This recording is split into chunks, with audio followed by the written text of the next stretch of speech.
rest are is important, and they're identical. When I don't see them, Even in this route of recovery, you get to real people, real stories, real recovery. I am Kat, and I'm on the road of recovery. My name is Mallory Meeker, and I'm from Newark, Ohio, and I've been in recovery since November 8th, 2021.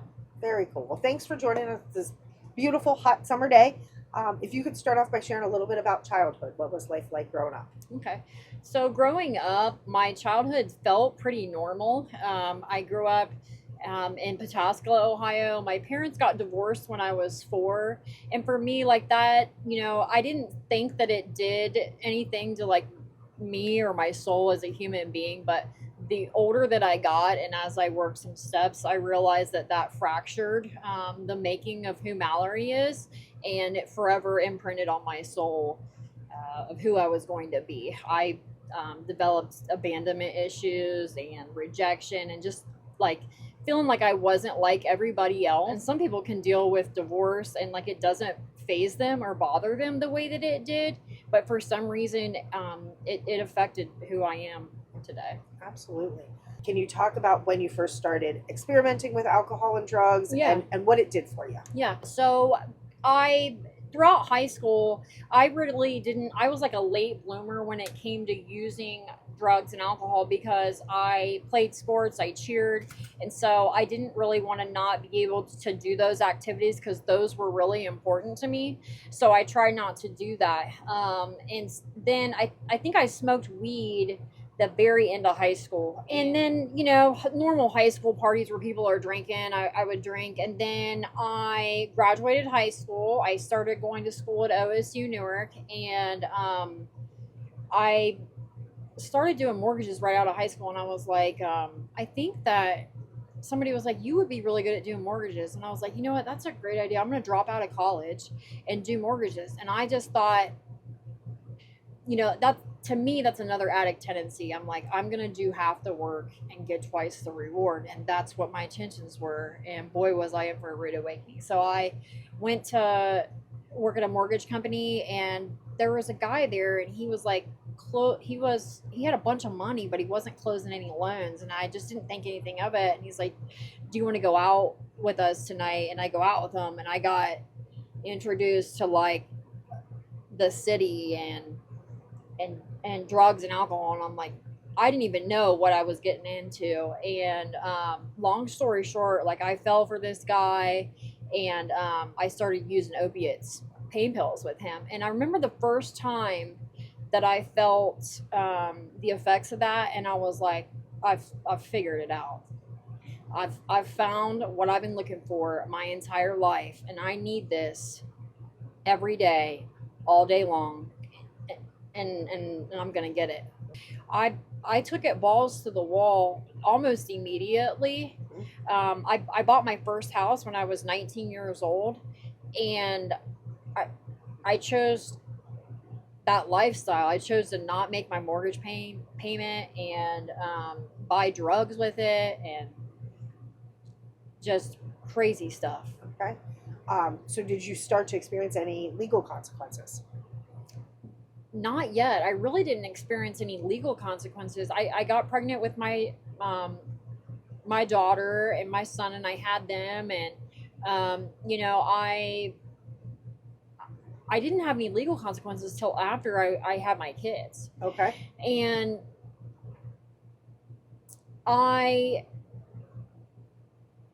when I went through that, it was like a OVI. Like I got a misdemeanor OVI charge, and I got a misdemeanor charge here in Licking County, and I violated that when they took me to inpatient because I just wasn't ready to follow the rules. I was not ready to follow the rules. So I violated, went back to jail, and the first day I got back to jail, I'm like, I've got to write this judge. Like, these people are talking about this like misdemeanor drug court program, the live court program, and I'm like, this is the only way I'm going to get out of jail, so I've got to do this now. And I didn't know that program was going to save my life and introduce me to recovery. And I wasn't ready yet. That was one of my first rounds at recovery. But some very important seeds were planted. Like I found the 12-step fellowship that I attend there.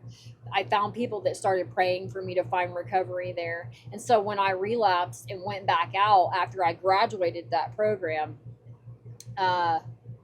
those people prayed for me, and those people took me to detox. Those people that I met in this program, I still didn't think that I was as bad as the other drug addicts, because I wasn't using, this device or tool to get high with, and I wasn't using that substance, because those kind of substances are bad, and if you do them that way, that's like really bad, and I'm not like that. And I really felt like I was like a classy drug addict. So if that even ever existed, that it didn't. So I thought I was a classy drug addict because I worked at the bank. And I got a job at the bank in a muni drug court program. So I'm like, I'm not like these other people, And so one day, I overdosed on my smoke break in the parking lot. Oh my. Got Narcan and went back into work like nothing happened. So I left that day and was like, felt invincible almost, Yes. Like, absolutely. man, I'm glad those dummies, they had no clue. Yeah. Everybody had a clue. So, how did your disease continue to progress then from there? So that same bank parking lot that I overdosed in, I lost that job because I, was getting high, and that's what happens when we do. A couple years later, I was walking through that parking lot with a book bag, living out of a book bag, homeless on the streets. And I walked through that parking lot, and it hit me, and I was like, oh my goodness, like, this is where I'm at. Like, I'm living on the streets. I've lost my children. I've lost my home, my car, my job. My boyfriend at the time had went to prison. Like, I really, took myself hostage is what happened. Me and my disease, we took me hostage. And it really got bad there. I was using all the drugs that I could get my hands on, whether I liked those drugs or not. People always say, like, what was your drug of choice? I'm like, anything that was free. I liked to do free drugs. Yeah. So what happened that you have found now yourself in recovery? Well, so I started going to meetings, and people started praying for me, and I started praying for a year, like, God, please help me get clean without having to go to jail this time. So I started praying to God, and I would always go down to this detox down in Franklin Furnace. I would either bring drugs in there or I would fight, and they would kick me out. And that's a long ride home. I called, and they're like, we're not taking you back. And I'm like, please, please. And they're like, no. And I prayed to God, and I'm like, please help me. I need to go to detox, and I need you to please help me. And what happened next, I don't know if some people will ever believe me, but that's okay. But, like, I have to talk about it. I went in this bathroom, and I heard this voice, like, over here and up here, say to me, Mallory, you're done with this. And I'm like, I'm in this apartment, which was a trap house at the time, by myself. And I'm like, I must be hallucinating, And I hear this voice say to me again, Mallory, you're done with this. And I go and I call this place back, and they're like, you know what, let me see what we can do. I'm going to talk to my supervisor or whatever. And I'm like, that's weird, So they call, and she's like, we got some kind of an exception for you. They're going to you have to promise not to fight and not bring any drugs in this time. I'm like, I'm not going to do that, So someone from the 12 steps that I work came and picked me up and carried me out to the car. I had cotton fever at the time. I was very sick. I was hallucinating. I thought that pile of laundry was trying to attack me. So you get down to treatment. Yeah. And what was it like? Oh, man. That first morning you wake up, you're like, why did I do this again? Like, why? I knew I was going to be this sick. Why would I do this to myself? But I knew I wanted to be there. The day before I went to detox, this lady gave me her card. And her name's Stephanie Dunlap. She gave me her card. I will never forget this moment. I walked in, I had 2 trash bags of belongings to my name, and I laid my stuff down and I just exhaled. For like the first time in my life, I felt like where I was at was safe, and things were going to get better, um, and that I had a chance. So as you are there and you're putting together some time and you're starting to learn how to relive again, how did you start mending relationships and building relationships with people that were based in trust? Yeah, so off the rip, I started. My mom has had my kids, and my grandparents have been raising my kids their entire life. So, and they've always, if you're clean and your mental health's okay, like you can have contact. Like they want me to be in my kids' life. So I started calling my kids every night, you know, um, and calling my mom every night, and I just started showing up for myself and being a better person to Mallory. And when I did that, it transcended in the rest of my life. So my relationship with my kids got better, my mom, my grandparents.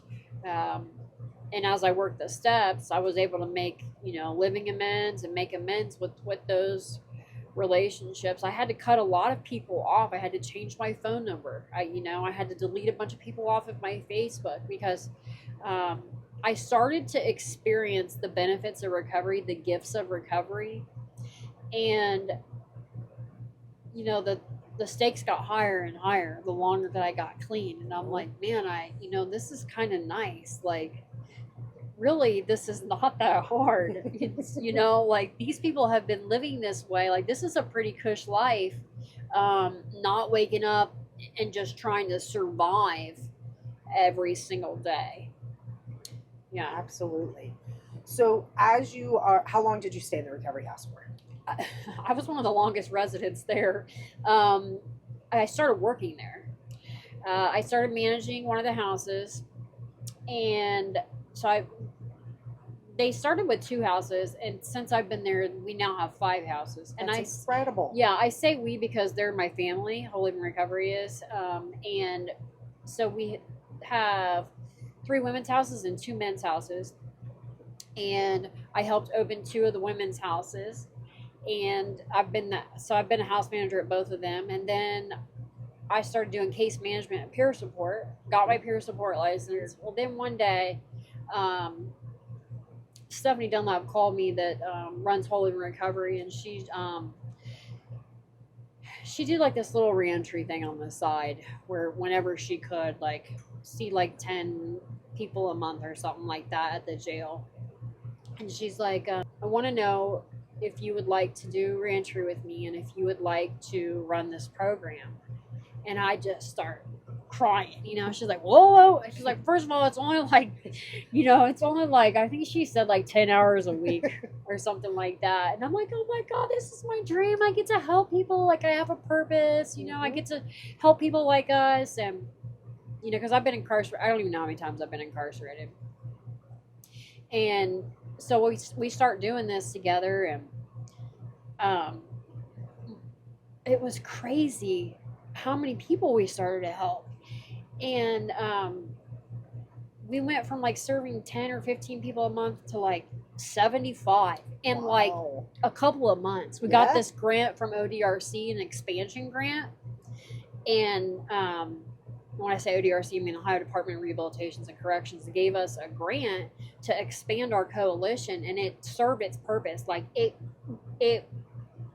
blew up to the point where we're like, what do we do with all this, And but I always say, like, God planted the seed in my heart to take care of this coalition and take care of this community because it took care of me and it saved my life. Whenever I don't know why this is happening, like, why am I in this moment and why is this so tough? Like, I can only see a little bit, like God sees everything. And so all of it was not for nothing. Absolutely. All of it was not for nothing. For sure. So first, working a program, life throws a whole lot of different things at you. Yeah. Lots of them, really wonderful and exciting, and sometimes not so much. So can you talk about time that you've struggled and what you do to work through those struggles? So my family is like very close, right? Because they've raised my kids since they were little, my mom and my grandparents together. And we're all living together, and my grandpa gets sick. And 6 months before he passed, I moved back in with my family and my kids, because when I got clean, you know, I think sometimes, we paint this picture of like what life's supposed to be like.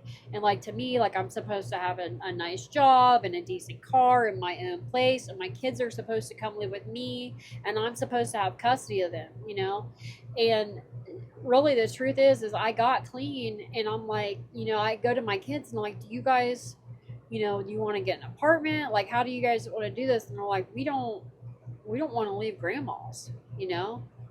That was a big pill to swallow. That no mom ever wants to hear, I don't want to live with you. And sometimes my kids still call my mom and that's not their fault. That's something that I continue to work through.